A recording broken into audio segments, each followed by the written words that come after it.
একদিন বনের ছোট্ট হাতি টুকাইয়ের মনে হল সে কেন এত বড় আর ভারী। তার বন্ধু হরিণ, বানর আর খরগোশরা যখন গাছে ওঠে বা ছোট গর্তে লুকিয়ে খেলা করে, টুকাই তা পারে না। সে বলতো, ইস, যদি আমি একটু ছোট আর হালকা হতাম। অন্য প্রাণীরা মজা করে বলতো, টুকাই, তুমি এত ভারী, তুমি তো গাছেও উঠতে পারবে না, ছোট গর্তেও ঢুকতে পারবে না। টুকাই দুঃখ পেত, কিন্তু কিছু বলতো না। একদিন হঠাৎ বনে ভয়ঙ্কর এক আগুন ধরে গেল। সব প্রাণী ছোটাছুটি করে পালাতে লাগল, কিন্তু আগুন দ্রুত ছড়িয়ে পড়ায় কিছু প্রাণী গাছের নিচে আটকা পড়ে গেল। ছোট ছোট প্রাণীরা গাছের গর্তে গিয়ে লুকিয়ে পড়তে পারল, কিন্তু বড় প্রাণীরা সেই সুযোগ পেল না। সবাই ভয়ে কাঁপছিল। তখন টুকাই বুঝল তার সময় এসেছে। সে দ্রুত ছুটে গিয়ে নদীর পাড়ে পৌঁছাল, তার বিশাল সুর দিয়ে প্রচুর পানি নিয়ে বনের দিকে ফিরে আসলো।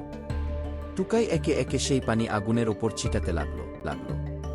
তার ভারী শরীরের কারণে সে অনেক পানি বয়ে আনতে পারল এবং অল্প সময়েই আগুন নিভে গেল।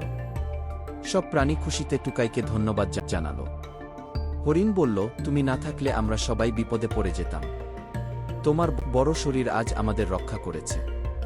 টুকাই তখন হাসল এবং বলল, আমার বড় আর ভারী শরীরটাই আমার শক্তি।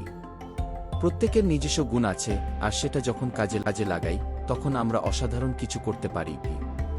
সেদিন থেকে টুকাই নিজের বড় হওয়াকে আর কোনো সমস্যা হিসেবে দেখল না, বরং সেটা নিয়ে গর্ববোধ করল।